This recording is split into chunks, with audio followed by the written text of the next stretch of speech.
एक दिवसीय दौरे पर चंपावत पहुंचे मुख्यमंत्री धामी। होली मिलन कार्यक्रम में की शिरकत। कहा, युवाओं के हित में बनाया गया नकल विरोधी कानून।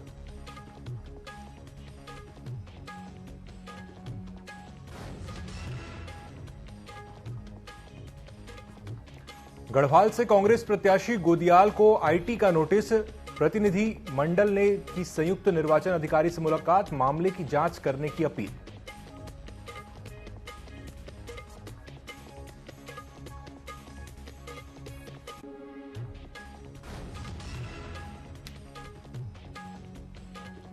उत्तराखंड में लोकसभा चुनाव से पहले बढ़ रहा बीजेपी का कुनबा। बीजेपी में शामिल हुए धनोल्टी के पूर्व विधायक महावीर रांगड़ पार्टी की नीतियों से हुए प्रभावित।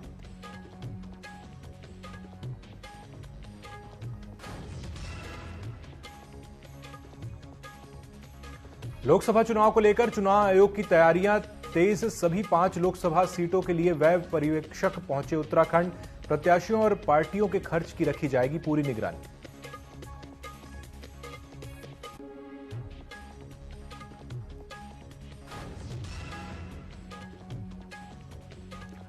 और उत्तराखंड में संकल्प पत्र सुझाव अभियान में जुटी भाजपा। मसूरी के एक निजी होटल में हुआ कार्यक्रम का आयोजन। संकल्प पत्र के लिए आम जनता से ली जा रही राय।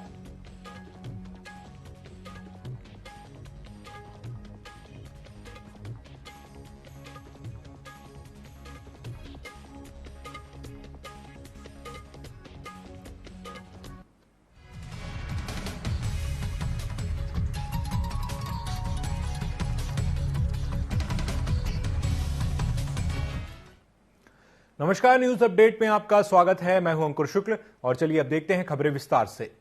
मुख्यमंत्री पुष्कर सिंह धामी गुरुवार को अपने एक दिवसीय दौरे पर चंपावत पहुंचे। गौरेल चौड़ मैदान में आयोजित होली मिलन कार्यक्रम में शामिल होकर सीएम धामी ने होली खेली। आपको बता दें कि ढोल मंजीरे की थाप पर कदम से कदम मिलाते हुए चंपावत काली कुमाऊं की होली अपने आप में एक अलग ही पहचान रखती है। इस काली कुमाऊं की विख्यात होली में सूबे के सीएम धामी ने भी कदम से कदम मिलाकर होली का खूब आनंद लिया। इस दौरान सीएम ने कहा कि पहाड़ी की होली से उन्हें आज भी बहुत लगाव है। उन्होंने कहा कि जिले को जल्द ही मॉडल जिले के रूप में देखने को मिलेगा।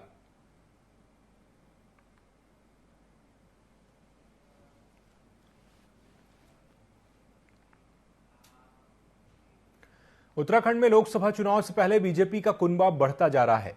बीजेपी से 2012 में पूर्व विधायक रहे महावीर सिंह रांगड़ ने अपने समर्थकों के साथ एक बार फिर से बीजेपी का दामन थाम लिया है। समर्थकों के साथ भाजपा प्रदेश कार्यालय पहुंचे महावीर सिंह रांगड़ ने कहा कि पार्टी की नीतियों से प्रभावित होकर उन्होंने फिर से बीजेपी की सदस्यता ली है। इस मौके पर राज्यसभा सांसद ने कहा कि हमारे बहुत सारे कार्यकर्ता थे जो पिछले विधानसभा में भूलवश अन्य दलों में चले गए थे। किसी कारण की वजह से उन्होंने निर्दलीय चुनाव लड़ा था। आज उनकी घर वापसी हुई है।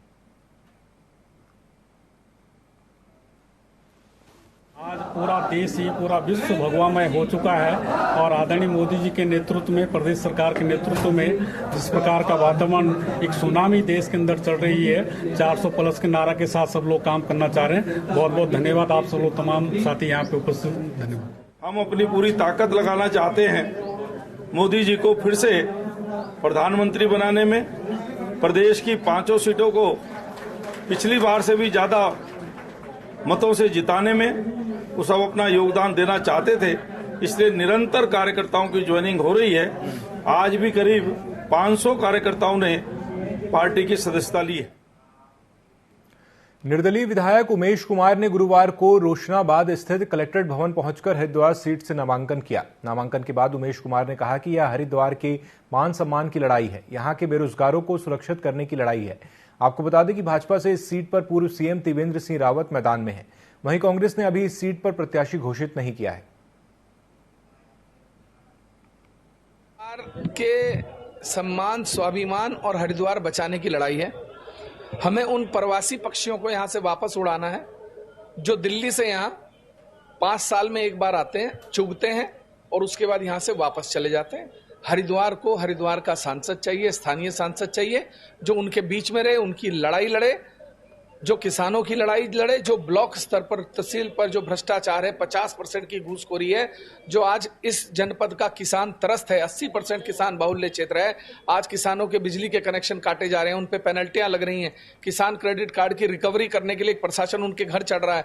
किसान त्राहिमाम कर रहा है। किसान आज आत्महत्या के कागार पर है आपदा के बाद से। बहुत जोश है। पूरा हरिद्वार उमेश कुमार जी के साथ है। इस बार लोगों ने ठान लिया है कि पार्टी ना देख के प्रत्याशी के साथ जाया जाएगा। एक ऐसे नेता को चुनने का लोगों ने मन में ठान लिया है। जैसा कि आप देख रहे हैं कितनी जनता सिर्फ नॉमिनेशन के लिए साथ आई है। कांग्रेस के गढ़वाल लोकसभा सीट से प्रत्याशी गणेश गोदियाल को इनकम टैक्स पुणे का नोटिस मिलने के बाद कांग्रेस के एक प्रतिनिधिमंडल ने संयुक्त निर्वाचन अधिकारी नमामि बंसल से मुलाकात की। प्रतिनिधिमंडल ने संयुक्त निर्वाचन अधिकारी को बताया कि चुनाव के बीच में नोटिस दिए जाने से उनके प्रत्याशी का मनोबल कम करने की कोशिश की गई है। कांग्रेस प्रतिनिधिमंडल ने कहा कि उन्होंने मुख्य निर्वाचन आयोग भारत सरकार से इस मामले में दखल देने के लिए पत्र भी भेजा है। साथ ही उत्तराखंड निर्वाचन आयोग से अपील की है कि इस मामले की जांच की जाए और इनकम टैक्स को निर्देशित करें कि चुनाव के बीच में प्रत्याशी को परेशान न किया जाए।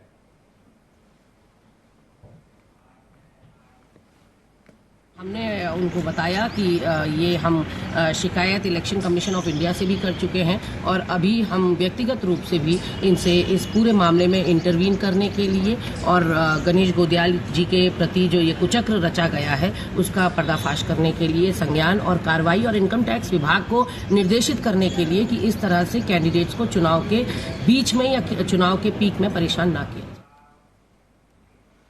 पौड़ी लोकसभा से टिकट मिलने के बाद बीजेपी प्रत्याशी अनिल बलूनी पहली बार गोपेश्वर पहुंचे। इस दौरान बीजेपी कार्यकर्ताओं ने उनका ढोल नगाड़ों से भव्य स्वागत किया।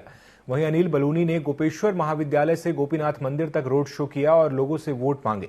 भगवान गोपीनाथ के दर्शन कर जीत का आशीर्वाद दिया। भाजपा प्रत्याशी अनिल बलूनी ने कहा कि इस बार रिकॉर्ड मतों से बीजेपी गढ़वाल लोकसभा सीट से विजय होगी। जो चुनाव है वो भारतीय जनता पार्टी के कार्यकर्ताओं के हाथ से निकल के अब जनता ने इसको ले लिया और जनता खुद चुनाव लड़ रही है। मैं लगातार देख रहा हूँ कि जनता घरों से बाहर निकल रही है, लोग खुद बाहर निकल के और पूरी तरीके से चुनाव में इन्वॉल्व हो गए और भारतीय जनता पार्टी के कार्यकर्ताओं के साथ मिलकर जनता ने तय कर लिया कि 400 पार करा दें। देहरादून के सचिवालय स्थित मीडिया सेंटर में संयुक्त मुख्य निर्वाचन अधिकारी नमामि बंसल ने प्रेस वार्ता की। इस दौरान उन्होंने बताया कि 5 लोकसभा सीटों के लिए व्यय पर्यवेक्षक उत्तराखंड पहुंच चुके हैं। शुक्रवार को होने वाले नामांकन के दौरान व्यय पर्यवेक्षक प्रत्याशियों और पार्टियों के खर्च की पूरी निगरानी रखेगी। वहीं उन्होंने बताया कि लोकसभा निर्वाचन में शराब के दुरुपयोग को रोकने के लिए नियमित रूप से कार्रवाई की जा रही है। 2022 में 9 ऐसे बूथ थे जहां पर बहिष्कार की स्थिति थी। उन सभी बूथों में अभी से काफी पहले से ही चल रही है, लेकिन अब से और कॉन्फिडेंस बिल्डिंग मेजर्स हमने शुरू कर दिए हैं और इस वक्त इस प्रकार की कोई ऐसी सूचना नहीं है। जहां से भी इस प्रकार के ज्ञापन या शिकायतें प्राप्त हुई थी उनमें ऑलरेडी प्रशासनिक स्तर से वार्ता करके कॉन्फिडेंस बिल्डिंग मेजर्स किए जा रहे हैं। उत्तराखंड के रामनगर विधानसभा क्षेत्र से कांग्रेस प्रत्याशी गणेश गोदियाल के चुनावी कार्यालय का शुभारंभ किया। कार्यक्रम में कांग्रेस के वरिष्ठ नेता एवं पूर्व विधायक रणजीत सिंह रावत भारी संख्या में कार्यकर्ताओं के साथ उपस्थित रहे। पूर्व विधायक ने कहा कि चुनाव को लेकर कांग्रेस और उसका एक एक कार्यकर्ता पूरी तरह तैयार है। रणजीत सिंह रावत ने उत्तराखंड की 5 लोकसभा सीटों पर कांग्रेस की प्रचंड जीत का दावा करते हुए कहा कि 2024 का लोकसभा चुनाव अपने आप में ऐतिहासिक होगा। कुछ संपर्क कर रही है नेताओं को, कार्यकर्ताओं को कि तुम भाजपा ज्वाइन कर लो। अगर भाजपा में घबराहट नहीं है तो वो इतने सारे लोगों को क्यों अप्रोच कर रही है? मैं पूछना चाहता हूं भाजपा से, क्या उनके यहाँ वैचारिक दिवालापन हो गया है या उनके पास कार्यकर्ता शून्य हो गए हैं? सिर्फ गोबर गणेश अंधभक्त रह गए हैं जिनके अंदर सोचने समझने की कोई क्षमता नहीं है, इसलिए वो कांग्रेस के प्रतिभावान लोगों को अपनी पार्टी में ऑफर दे करके ले जा रही है। लोकसभा चुनाव के मद्देनजर बीजेपी रोजाना कार्यक्रम आयोजित कर रही है, जिसके लिए बीजेपी कई तरह के अभियान चला रही है, जिसमें प्रदेश सरकार और केंद्र सरकार की योजनाओं का लाभ जिन लोगों को मिल रहा है उन लाभार्थियों तक संपर्क अभियान के माध्यम से भाजपा कार्यकर्ता लोगों के घर घर पहुंच रहे हैं। वहीं बीजेपी अध्यक्ष महेंद्र भट्ट ने बताया कि बीजेपी पूरे प्रदेश में चुनाव के दौरान लगभग 700 नुक्कड़ कार्यक्रम किए जाएंगे। इसके अलावा बुद्धिजीवी वर्ग को बीजेपी से जोड़ने के लिए संवाद कार्यक्रम चलाए जाएंगे। बूथ पर संपर्क की दृष्टि से जाएंगे, बूथ की बैठक की तिथि मैं भी बताने वाला हूं, जब हम संपर्क की दृष्टि से जाएंगे तो प्रत्येक जो हमारा पन्ना प्रमुख है वो अपने वोटर के पन्ने जिसमें उसका फोटो है उसके साथ सेल्फी लेकर या अपने सरल ऐप के माध्यम से अपने फेसबुक पेज में वो डाउनलोड करेगा। और मैं भी पन्ना प्रमुख हूं, इससे अलग से हैश हमने तय किया है, उस आधार पर ये कार्यक्रम हैशटैग ये रहेगा। मसूरी के एक निजी होटल में भाजपा ने लोकसभा चुनाव के लिए संकल्प पत्र सुझाव अभियान के तहत कार्यक्रम आयोजित किया है, जिसमें टिहरी लोकसभा प्रभारी, टिहरी लोकसभा संकल्प पत्र सुझाव अभियान संयोजक और भाजपा युवा मोर्चा की राष्ट्रीय उपाध्यक्ष ने शिरकत की। उन्होंने कहा कि लिखित में सोशल मीडिया के जरिए और मिस्ड कॉल से संकल्प पत्र के लिए सुझाव लिए जा रहे हैं। पार्टी ने 1.5 करोड़ लोगों से सुझाव लेने का लक्ष्य रखा है। मित्रों, जनता की सरकार जनता के द्वारा बने और भारतीय जनता पार्टी एक लोकतांत्रिक कार्यकर्ताओं की पार्टी, पूरे विश्व की सबसे बड़ी लोकतांत्रिक पार्टी है। तो अपनी भारतीय जनता पार्टी के द्वारा ये संकल्प लिया गया कि हमारा जो संकल्प पत्र है, हमारी जो कार्य योजना है, हमारा जो आगे के कार्य बिंदु हैं, जिनके माध्यम से सरकार अपने सुशासन को, गुड गवर्नेंस को जनता के बीच में लेकर आएगी, उसके योजना भी हमारी जनता ही सम्मानित जनता बनाए। इसी नरेंद्र मोदी जी का जो 2047 का विकसित भारत का संकल्प है कि भारत विकासशील से आगे बढ़ करके और विश्व में विकसित देशों में सम्मिलित हो, इसके लिए जो उनकी तीसरी पारी में पूरे देश में वातावरण बना हुआ है कि मोदी जी तीसरी बार प्रधानमंत्री बनेंगे।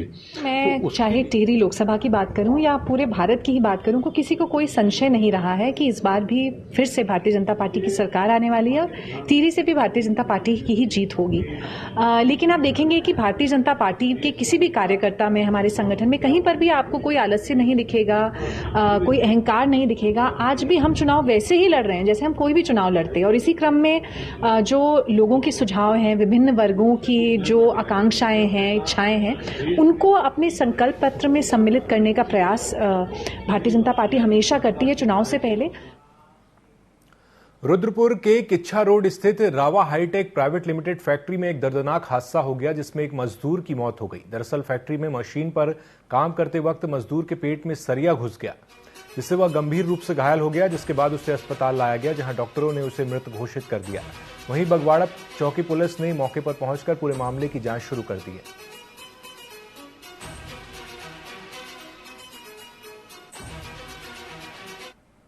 आज सुबह 11 बजे करीब हमें सूचना प्राप्त हुई थी कि जो रावा हाईटेक एक कंपनी है जो बगवाड़ा चौकी क्षेत्र में आती है, यहाँ पर एक फैक्ट्री वर्कर की पेट में चोट लगने से मृत्यु हो गई थी।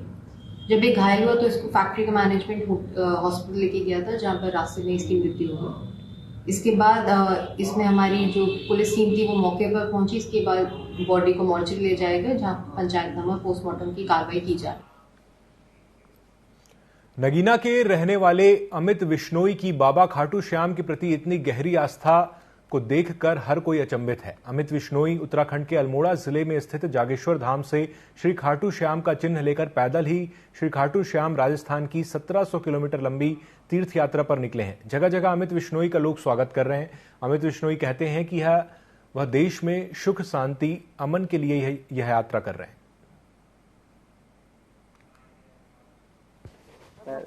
नगीना धाम पहले बाबा के खाटू श्याम जाऊंगा, बाबा का निशान चढ़ा के और वहाँ बाबा का आशीर्वाद लेके फिर वहीं से एक निशान लेके अपने घर पद यात्रा 1700 किलोमीटर।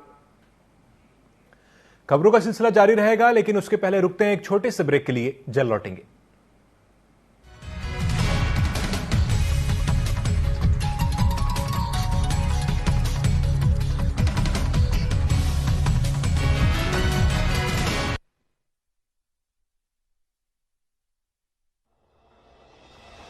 शाम पुरानी ढल चुकी,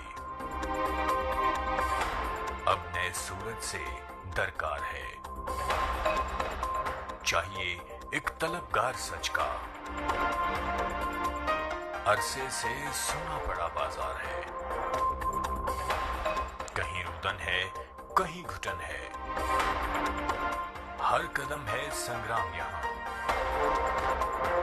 जो इन तूफानों में ठहर सके वही विश्वास का हकदार है।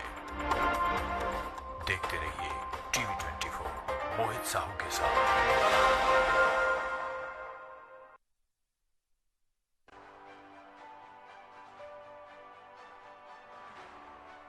देवानंद ने भी अपनी राजनीतिक पार्टी बनाई थी। 1977 में हिंदी फिल्मों के जाने माने अदाकार देवानंद ने इंदिरा गांधी के विरोध में एक राष्ट्रीय दल का गठन किया था।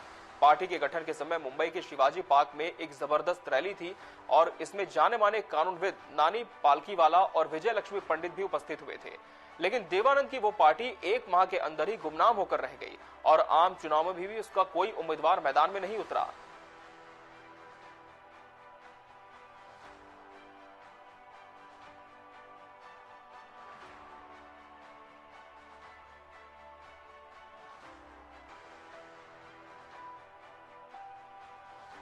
काके जोगेंद्र सिंह, जो धरती पकड़ के नाम से भी मशहूर थे, 25 बार चुनाव हारे।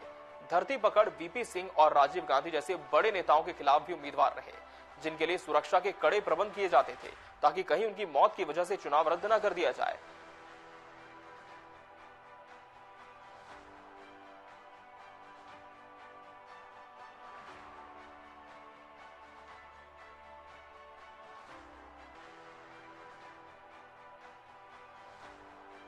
प्रधानमंत्री अटल बिहारी वाजपेयी ऐसे एकमात्र नेता हैं जिन्होंने उत्तर प्रदेश, गुजरात, मध्य प्रदेश और दिल्ली राज्यों से लोकसभा के चुनाव में कामयाबी हासिल की।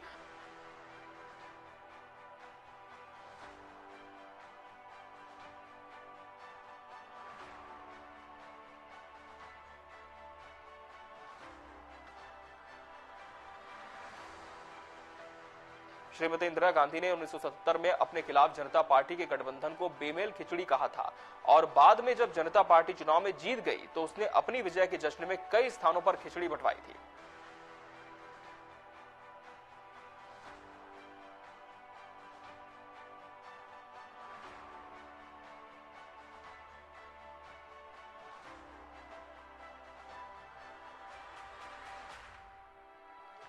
मध्य प्रदेश में पहली बार कोई किन्नर विधायक बना। 1999 में मध्य प्रदेश के विधानसभा चुनाव में पहली बार एक किन्नर ने जीत हासिल की थी।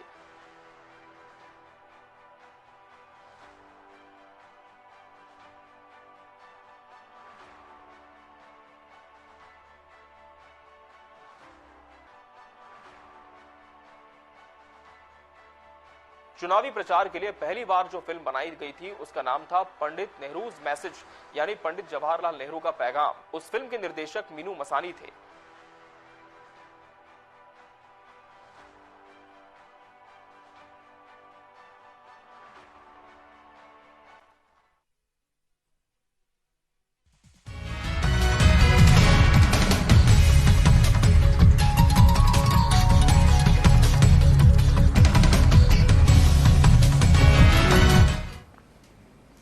ब्रेक से लौटकर एक बार फिर स्वागत है। चलिए बढ़ते हैं खबरों की ओर।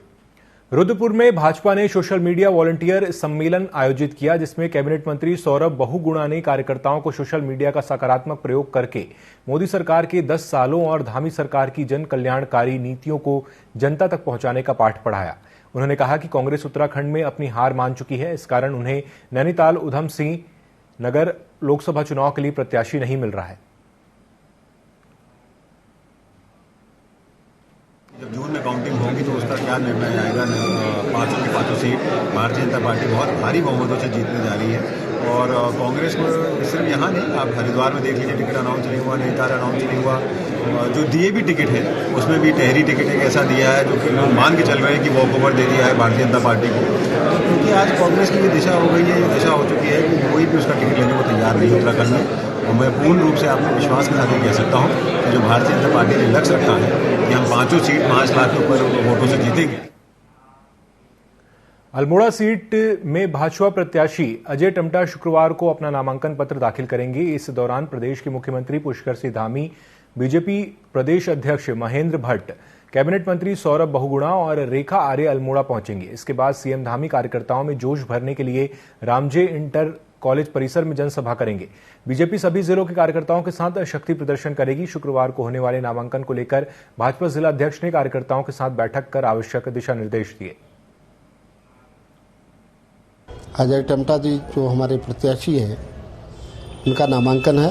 नामांकन में माननीय मुख्यमंत्री जी और इस लोकसभा क्षेत्र के सभी माननीय विधायकगण, मंत्री और हमारे जो क्लस्टर के प्रमुख हैं श्री सौरभ बहुगुणा जी, वो भी यहाँ पहुँचने वाले हैं। हमने प्रत्येक बूथ से एक एक गाड़ी कार्यकर्ताओं को आने का आह्वान किया है कि आप लोग अपने संसाधनों से आए और बहुत अच्छा भीड़ रहेगी। रामजय इंटर कॉलेज में माननीय मुख्यमंत्री जी की एक सभा होगी। हरिद्वार और नैनीताल सीट पर प्रत्याशियों को लेकर कांग्रेस में बैठकों का दौर जारी है। केंद्रीय चुनाव समिति की बैठक में हरिद्वार और नैनीताल सीट पर प्रत्याशी घोषित होने की संभावना जताई जा रही थी। इससे पहले प्रदेश प्रभारी कुमारी शैलजा ने भी प्रदेश के शीर्ष नेताओं के साथ बैठक की, लेकिन अभी प्रत्याशियों पर फैसला अटका हुआ है। कांग्रेस प्रदेश अध्यक्ष करण माहरा ने कहा कि 1 से 2 दिनों में दोनों लोकसभा सीट पर प्रत्याशियों का चयन हो जाएगा।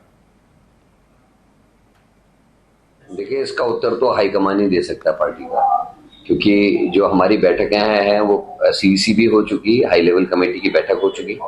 हम सभी लोग अपने जो मत हैं वो हम वहां बता चुके कि मैं क्या चाहता हूं, यशपाल जी क्या चाहते हैं या हमारी स्क्रीनिंग कमेटी क्या चाहती है। अब हाईकमान ने सभी जितने भी प्रत्याशियों की हमने एक सूची बनाई थी, उन लोगों पे पॉजिटिव और नेगेटिव जो भी कमेंट्स हैं उनको नोट किया है और उस हिसाब से वो अपने निर्णय देंगे। हरिद्वार और नैनीताल सीट पर प्रत्याशियों को लेकर कांग्रेस में बैठकों का दौर जारी है। केंद्रीय चुनाव समिति की बैठक में हरिद्वार और नैनीताल सीट पर प्रत्याशी घोषित होने की संभावना जताई जा रही थी, लेकिन अभी प्रत्याशियों पर फैसला अटका हुआ है। हरिद्वार लोकसभा सीट से दावेदार शूरवीर सिंह सजवान ने कहा कि जल्द ही इन दोनों लोकसभा सीटों पर प्रत्याशियों के नामों की घोषणा हो जाएगी। कैंडिडेट होना व्यक्तिगत अधिकार है और जिसका नाम भी आएगा आज कल में निर्णय हो जाएगा और जिसको भी अंतिम रूप में हमारी पार्टी सिंबल दे देगी, हमारे लिए वही हाथ का चुनाव निशान है। हम उस हाथ के चुनाव निशान को अपना प्रत्याशी मानते हैं। प्रत्याशी कौन है, क्या है, ये नहीं देखा जाता। प्रत्याशी भारतीय राष्ट्रीय कांग्रेस का सिंबल लेकर आया है। हरिद्वार लोकसभा प्रत्याशी त्रिवेंद्र सिंह रावत रुड़की के शेरपुर में आयोजित भाजपा के जिला बैठक कार्यक्रम में पहुंचे। इस दौरान मुस्लिम समुदाय के सैकड़ों लोगों ने उन्हें फूल माला पहनाकर जोशीला स्वागत किया। वहीं पूर्व सीएम समुदाय के लोगों के अपार प्यार और समर्थन से अभिभूत दिखे। उनका कहना है कि पीएम मोदी ने उनके कुनबे के लिए बहुत कुछ किया है। केंद्र की कई योजनाओं के माध्यम से उनके बच्चे उच्च स्तर की पढ़ाई कर रहे हैं, इसलिए समाज के लोगों ने उन्हें हरिद्वार सीट से भारी मतों से जिताने की प्रतिबद्धता जताई। इस दौरान समुदाय विशेष के लोगों ने कहा कि केंद्र द्वारा संचालित सभी योजनाओं का लाभ उन्हें मिल रहा है। उन्होंने इसके लिए पीएम मोदी का आभार माना, क्योंकि मुख्यमंत्री रहते हुए उन्होंने बहुत काम करा और जो मुस्लिम समाज है उन्होंने बहुत योजनाएं दी, मोदी जी भी दे रहे। और जो हमारे अफजाल जी हैं, ये हैं भाई हमारे अनीस भाई, हमारे पुराने कार्यकर्ता, हम भी पुराने कार्यकर्ता, सभी मुसलमान जितने मुस्लिम भाई एकजुट होकर भारतीय जनता पार्टी को भारी मतों से जिता भेजेंगे यहाँ से त्रिवेंद्र रावत को। पूर्व मुख्यमंत्री माननीय त्रिवेंद्र सिंह रावत जी को बीजेपी पार्टी ने टिकट दिया है, उसमें हम मोदी सरकार का आभार व्यक्त करते हैं। और हमारा खानपुर विधानसभा से जो हमारा मुस्लिम समाज है और भी हैं जो पसमंदा समाज के लोग, करीब सबका समर्थन बीजेपी को ही रहेगा। शाजापुर के कोतवाली थाने से एक चौंकाने वाला मामला सामने आया है, जहां एक 62 साल की बुजुर्ग महिला अपने लाइसेंसी बंदूक लेकर थाने पहुंची। बुजुर्ग महिला ने बंदूक को चुनाव और आचार संहिता का पालन करते हुए कोतवाली में जमा किया, जिसे देखकर पुलिस के कर्मचारी भी भौचक्के रह गए।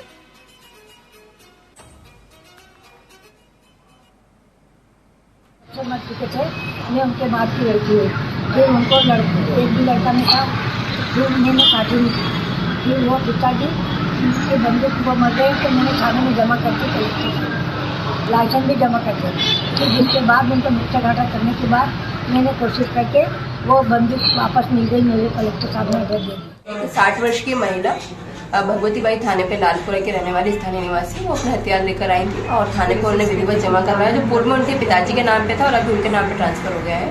एक बुजुर्ग महिला होते हुए भी उन्होंने हथियार अभी तक अच्छे से संभाल के रखा है और वो खुद ही थाने पे जमा कराने आई है।